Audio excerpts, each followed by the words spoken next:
C'est l'image la plus célèbre de Charles Blé Goudé. Devant la foule, il tient son rôle à la perfection, celui d'orateur. Il est alors ministre de la Jeunesse, farouche partisan de Laurent Gbagbo, qui à l'époque refuse de reconnaître sa défaite à l'élection présidentielle. Plusieurs fois, il appelle ses troupes à la mobilisation. Il menace notamment ouvertement de lancer l'assaut sur l'hôtel du Golfe, où est retranché Alassane Ouattara, déclaré vainqueur par la communauté internationale. Les jeunes patriotes prendront leurs responsabilités et que les mains nues, nous irons libérer le Golfe Hotel. Étudiant brillant, Charles Blé Goudé développe son don pour la rhétorique au cours de ses années de lutte syndicale au sein du mouvement étudiant.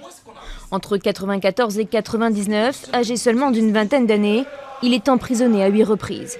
C'est en 2002 qu'il fonde le mouvement des jeunes patriotes. C'est là qu'il se révèle. Indépendance de la Côte d'Ivoire, discours nationaliste enflammé, son soutien à Laurent Gbagbo est sans limite. 2 ans plus tard, la France réplique à un bombardement de ses forces en Côte d'Ivoire. Charles Blé Goudé lance alors un appel à la résistance contre la présence française. Une position qui devient son leitmotiv crise après crise.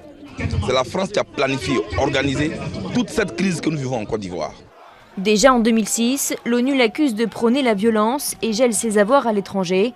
Après l'arrestation de Laurent Gbagbo en avril 2011, le général de la rue décide de prendre la fuite. Il est finalement arrêté au Ghana en janvier 2013, transféré en Côte d'Ivoire et inculpé pour crimes de guerre et assassinat.